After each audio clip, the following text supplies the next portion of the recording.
शाबाश, तेरे को पूरा याद है। थू थू, कितना अच्छा लड़का है तू।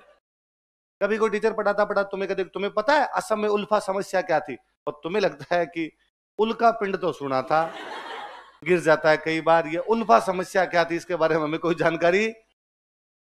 अब तुमको कि सर हमने कई दिनों से नोट ही नहीं देखा। केवल नोट्स पढ़ने पर्याप्त? भाई मैं सिलेक्शन हो जाएगा क्या पता है, नोट्स पढ़ने से सिलेक्शन हो जाता है, पर एक जो जनरल समझ होनी चाहिए वो नहीं है तुम लोगों में। और तुम मान लो मेरी बात, थोड़ा पढ़ाई पे ध्यान दे लो, इन फोन को फेंक फांक दो कहीं पानी में।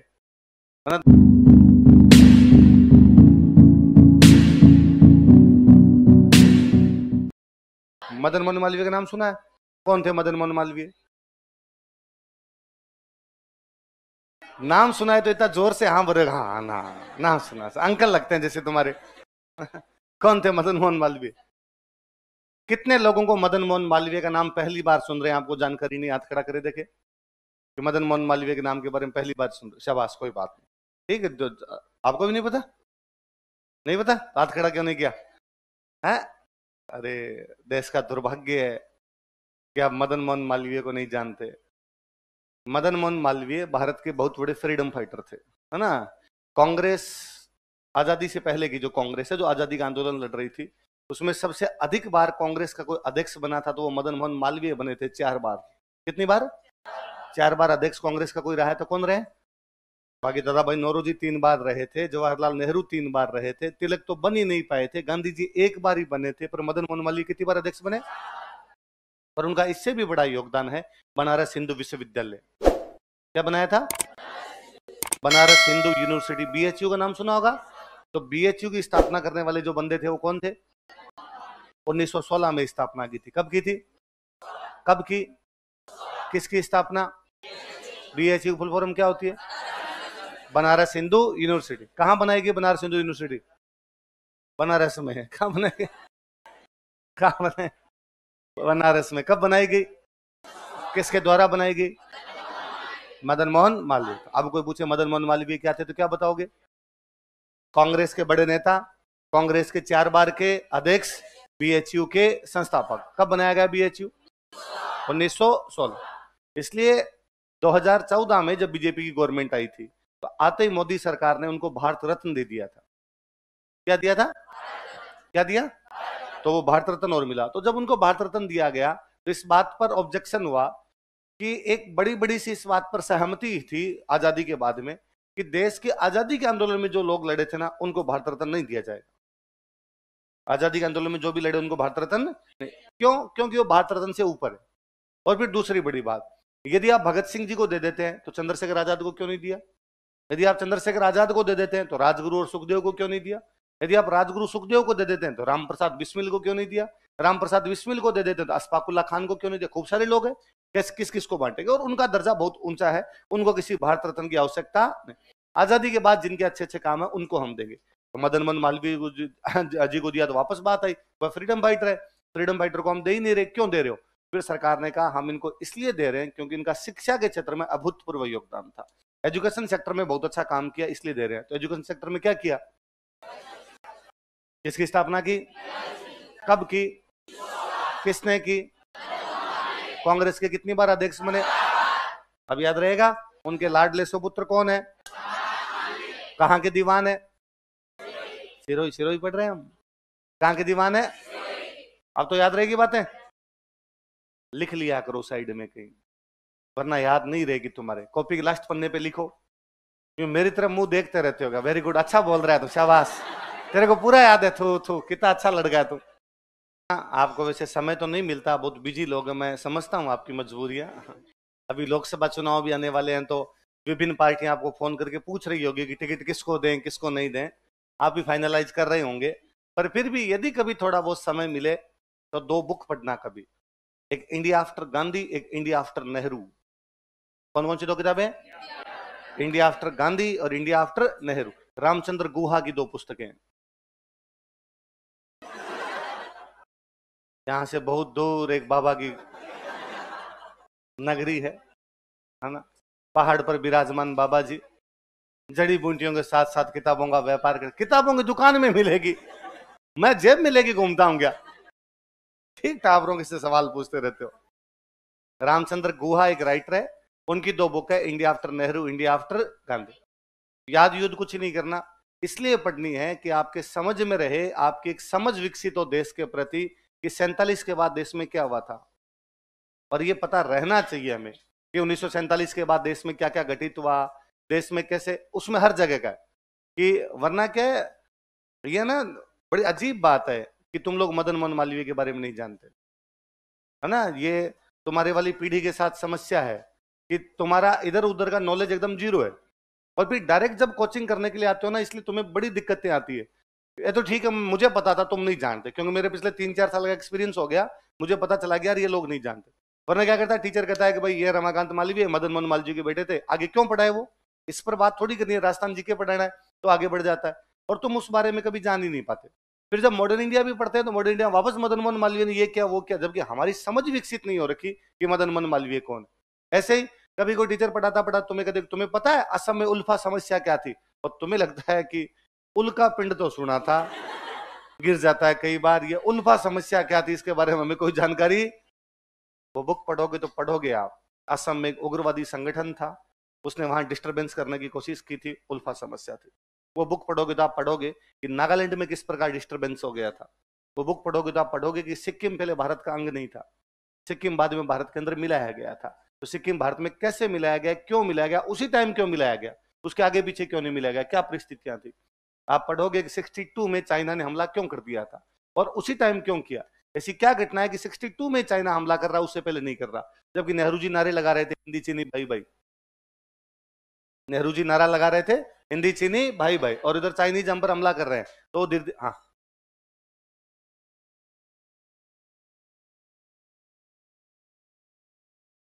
अब हुआ था बिरसा मुंडा, तुम्हें पता है।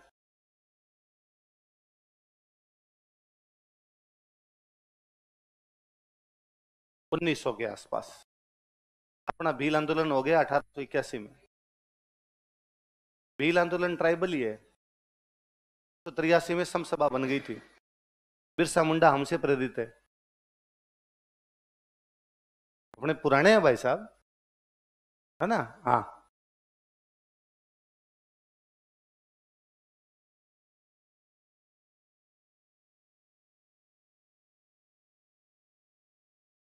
वहां प्रोडक्शन ज्यादा है थोड़ा, इसलिए वहां पर हमेशा ये मांग रहती है कि जब इतना तो सरकार खरीदे, उसमें फ्लक्चुएशन ना है। अब इतना नहीं है, इस प्रकार की बातें नहीं उठती।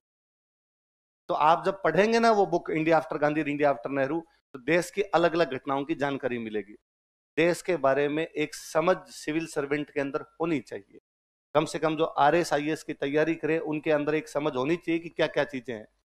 पहले ऐसा माना जाता था कि IAS की तैयारी करने के लिए वे लोग आते हैं जो BA MA PhD सब कुछ कर लेते हैं, तो बंदा सब कुछ करके यहाँ पे आता, तो उसके धक्के खाए हुए थे, सब बातें उसको आया करती थी, फिर टीचर पढ़ाता उसको सब कुछ समझ में आ जाता। तुम्हारे साथ भयंकर प्रॉब्लम है कि तुम RBI नाम भी यहीं आके सुनते हो, इवन तुमने ये भी कभी ध्यान नहीं दिया होता कि नोटों पे साइन किसका चल रहा है, कौन है तो गवर्नर अभी, हाँ। तो उनका नाम देखा आपने, देखा नोट पे नाम। अब तुमको कि सर हमने कई दिनों से नोट ही नहीं देखा, क्योंकि हमारा सब कुछ ऑनलाइन चल रहा है ना। तो तुम्हारे साथ में लोचे हैं जी कई भयंकर, इसलिए तुम्हें थोड़ी सी अलग मेहनत की आवश्यकता है, और थोड़ी समझ होनी चाहिए जी। आसपास की घटनाओं की यदि हमें जानकारी नहीं हो तो फिर ये गलत चीज है। फिर हम में, और एक सामान्य कोई व्यक्ति कोई काम कर रहा है, दूसरा एक सुबह आता है दुकान खोल के शाम को वापस चला जाता है, उसमें हम में कोई अंतर नहीं है। इतनी बातें वो जानता है, इतनी बातें हम जानते हैं। 4 नोट्स पढ़ के हम 4 बातें सीखे, ये तो नोट्स पढ़ के वो भी सीख सकता है। थोड़ी आसपास की घटनाएं पता होनी चाहिए। इसलिए एक तो कोशिश करना, मैंने अखबार का 2-3 बार का, हालांकि नहीं पढ़ते आप, मैं पुनः गारंटी देता हूं पढ़ेंगे भी नहीं, आप कभी नहीं पढ़ेंगे अखबार। पर और करना, यदि आप मोबाइल का भी इस्तेमाल करते हैं, मैंने कहा था बंद करें पर आप नहीं करेंगे उसको भी बंद। उसमें यूट्यूब पे जाइए, एक आता है BBC हिंदी, क्या आता है, BBC हिंदी का एक कार्यक्रम आता है 30 मिनट का दिन भर। क्या कार्यक्रम आता है, इसमें क्या है, देश दुनिया में क्या चल रहा होता है उस पर बातें होती है। बताओ, देखिए हिजबुल्लाह का नाम किस किसने सुन रखा है, क्या है हिजबुल्लाह, कहां का, दुनिया में भारत से बाहर भी जगह है। हिजबुल्लाह कहां का संगठन है, हाँ हाँ, अरे शांति,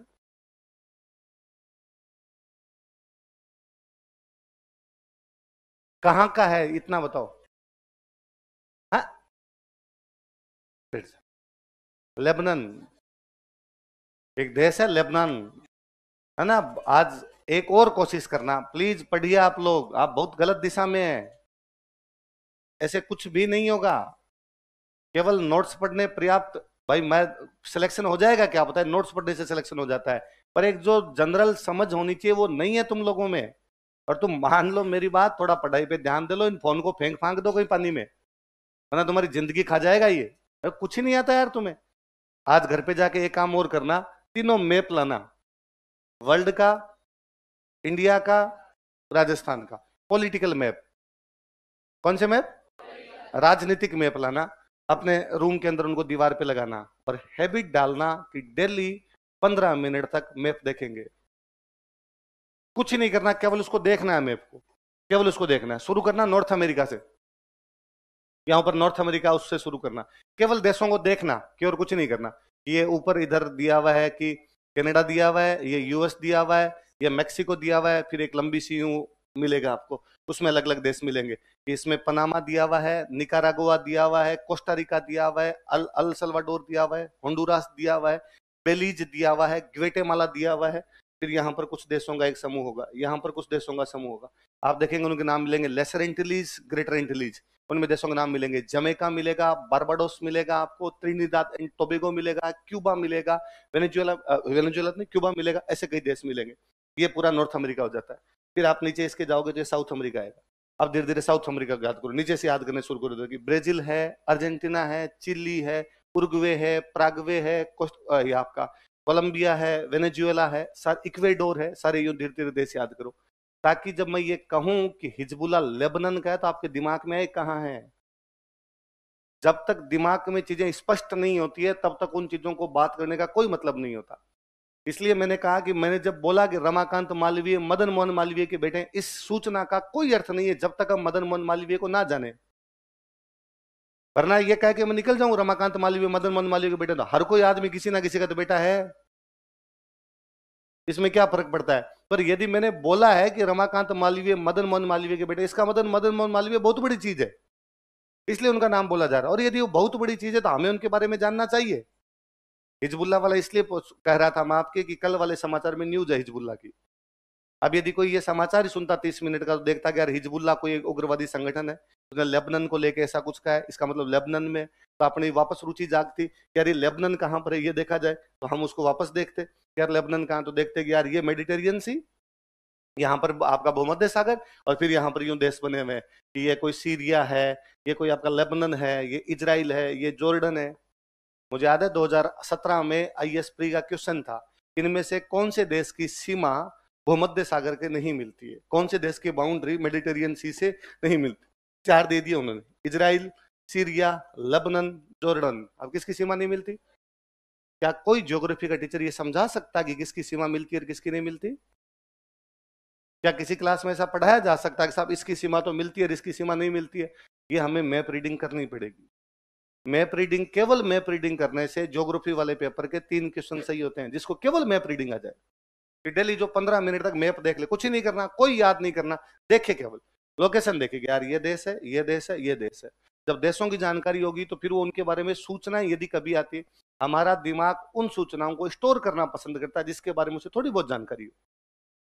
मैं कहूं यही, मैं अभी मैंने रमाकांत मालवीय, मैंने कहा मदन मोहन मालवीय बेटे, इसके अलावा यदि मैं और कोई ऐसी सूचना बोलता तो आपकी पढ़ी हुई, आपका दिमाग हाथों हाथ लेता उसको। हाँ यार, इस आदमी के बारे में 3 बात मैं जानता हूँ, एक बात सर ने और बता दी। क्या आप गांधी जी के बारे में जानते हैं? यदि मैं कहता हूँ गांधी जी के 4 बेटे थे तो आपके दिमाग में आता है हाँ यार गांधी जी के 4 बेटे। और मैं कहूँ यार जमनालाल बजाज को इसलिए हम 5वां बेटा कहते हैं। जानकारी दुरुस्त होती है, जानकारी सही जाके जगह जाके बैठ जाती है। तो इसलिए थोड़ी थोड़ी जानकारियां चीजों की होनी चाहिए। जब एक बेस बना हुआ होता है तब पढ़ाना सरल हो जाता है। वरना जो मैं पहले कहता हूँ कि आपके पेरेंट्स जब यहाँ पे आते हैं, आप जब आते हो तो आप कहते हो सर हमारी कोई तैयारी नहीं है, क्या आप 0 लेवल से पढ़ाते हैं? हम 0 से नहीं पढ़ा रहे, -50 से शुरू कर रहे हैं आजकल, तो -100 पे हो, इसलिए और खाडे में जाना पड़ेगा हमें, और गहरा उतरना पड़ेगा। इसलिए थोड़ा थोड़ा दीजिए, मैप रीडिंग डेली कीजिए। मुझे याद है उसी एग्जाम में, उसी साल 2017 के आईएएस का प्रीलिम्स में एक क्वेश्चन और था कि इनमें से कौन सा एक द्वीप भारत के सर्वाधिक नजदीक है?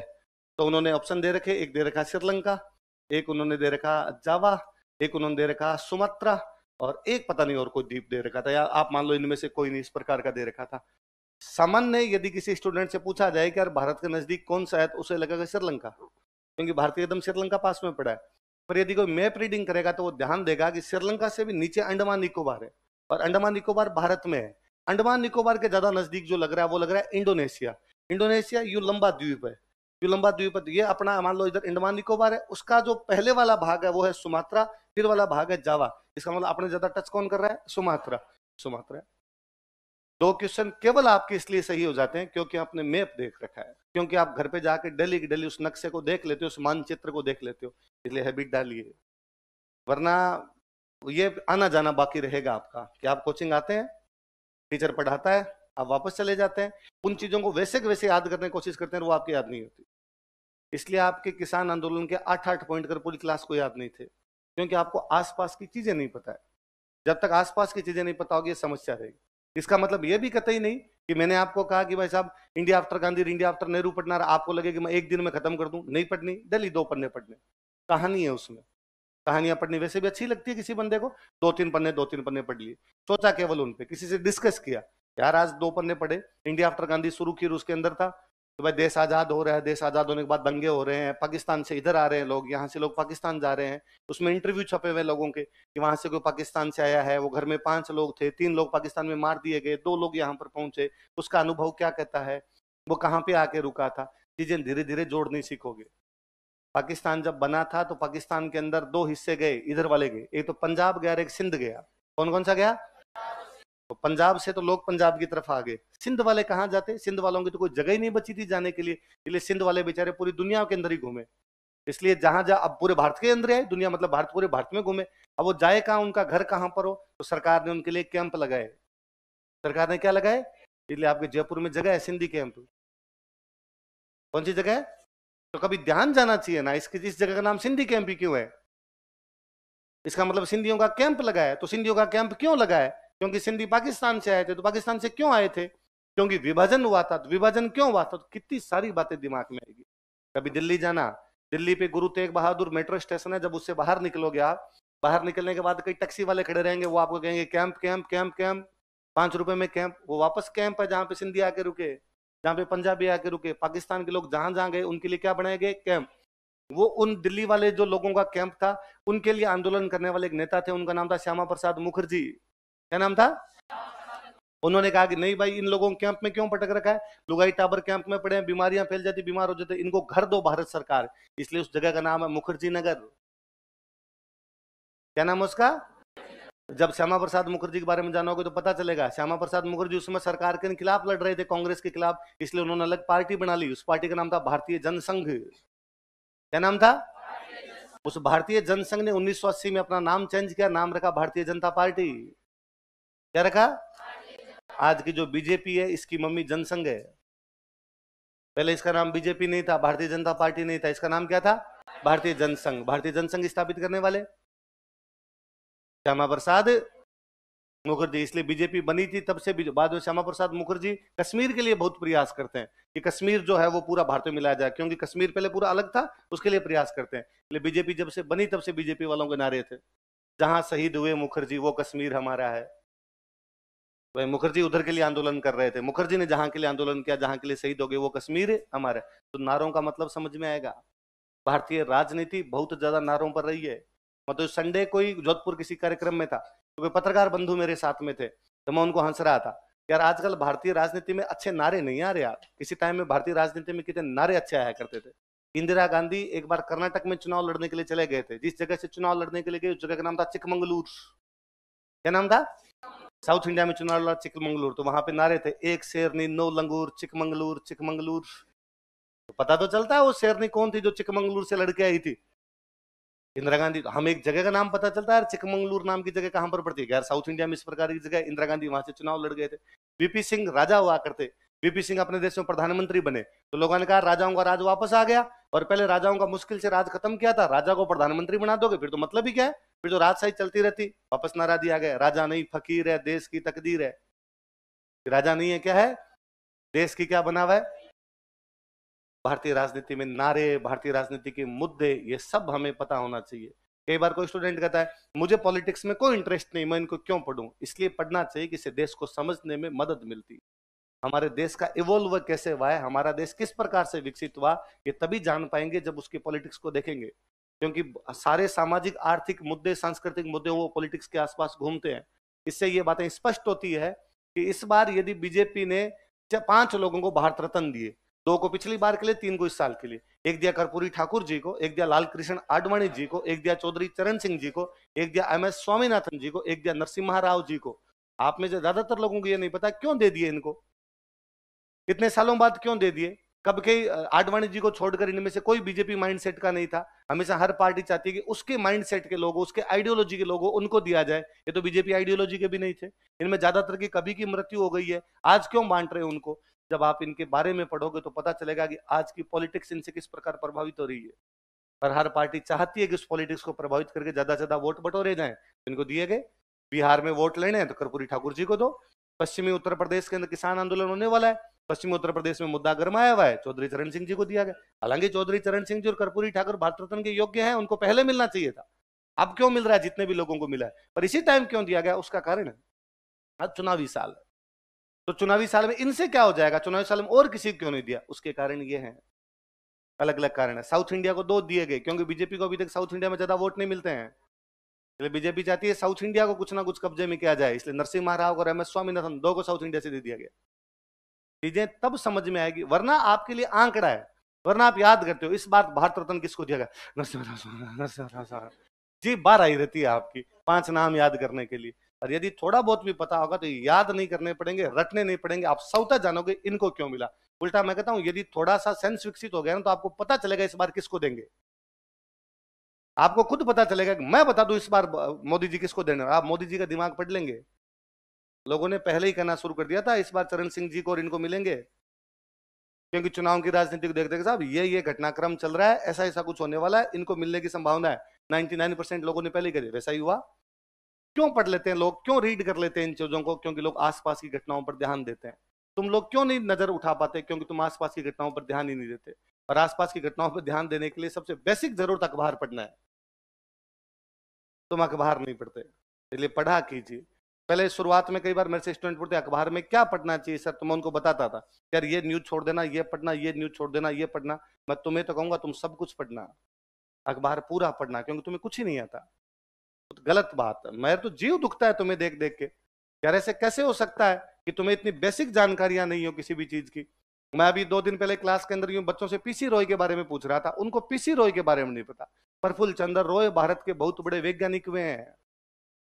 PC रॉय के बारे में मॉडर्न इंडिया में खाली एक लाइन है, 1905 के स्वदेशी आंदोलन के दौरान PC रॉय ने Bengal chemicals and pharmaceutical company की स्थापना की।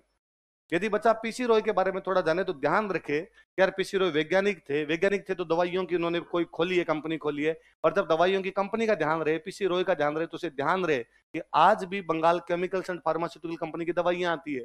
तो कभी दवाइयां वाला पत्ता लेके उस पर कई बार लिखा हुआ देखे Bengal chemicals and pharmaceutical company, उसे पुनः याद आए कि PC रॉय कौन थे। पर इन चीजों के बारे में तभी तो ध्यान पड़ेगा जब आसपास की चीजें पढ़ेंगे हम। कोई बात नहीं, होना तो ये चाहिए कि ये सब आप स्कूल और कॉलेज में पढ़ते, पर आपकी स्कूल और कॉलेज इतनी वाहियात ढंग से हो रखी है जिसकी कोई हद नहीं है। इसलिए कोई बात नहीं, वहां नहीं पढ़े, देर आए दुरुस्त आए, जब सबकी हालत एक जैसी है। आप में से कई बार क्या होता है, क्लास में ऐसा माहौल हो जाता है कि 50 बच्चों को नहीं पता, बाकी सबको पता है। आप तो सारे के सारे एक जैसे हो, किसी को नहीं पता। इसलिए अपने को सबको ही नहीं शुरुआत करनी है, थोड़ा थोड़ा कीजिए, जीव डालिए इस तैयारी में। यूं सोचिए आप कि हम सिविल सर्विस की तैयारी करते हैं, केवल इसको कोचिंग आना जाना मत समझिए, ये आपकी जिंदगी का सबसे बेहतरीन समय है। इससे अच्छी तैयारी आप कभी नहीं कर पाएंगे, इससे अच्छा समय कभी नहीं बिता पाएंगे। दुनिया में ज्ञान प्राप्त करने से अच्छा कुछ ही नहीं है। मेरे को कोई आज कहे ना कि तेरे पास में कोई ऐसी क्लॉक होगी तू पीछे जा पाए, तो तू क्या वापस जाना चाहेगा? मैं जाना चाहूंगा कि स्प्रिंग बोर्ड में जब बैठ के पढ़ता था वो दिन वापस आए।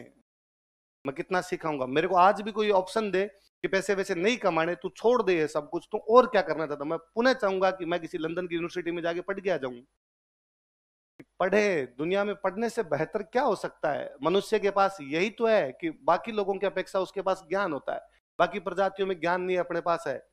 मैं केवल इसलिए मेरे इंग्लिश कमजोर होने का फील करता हूं कि यार मैं इंग्लिश मीडियम की बुक नहीं पढ़ पाता। जबकि हिंदी मीडियम में इतनी अच्छी नहीं लिखी हुई चीजें इंग्लिश मीडियम ज्यादा अच्छी लिखी हुई है। साइंस की बुक्स उधर ज्यादा अच्छी आती है, इकोनॉमिक बुक उधर ज्यादा अच्छी आती है, वर्ल्ड पॉलिटिक्स की बुक उधर ज्यादा अच्छी आती है, इंग्लिश के न्यूज़पेपर ज्यादा अच्छे आते हैं, इंग्लिश के अंदर लोगों ने एनालिसिस अच्छा किया होगा। मुझे लगता है यार थोड़ा आता तो अपने उस तरफ भी ध्यान दे पाते तो थोड़ी और चीजें आ पाती। ज्ञान बेहद जरूरी है। और फिर वो सुकरात वाली जो मैं कल लाइन बोल रहा था, ज्ञान वही है जो आचरण में झलके, पढ़े तो उस पर मनन करें, वो चीजें पता भी चलनी चाहिए आपको। पल्ले बड़ी चीजें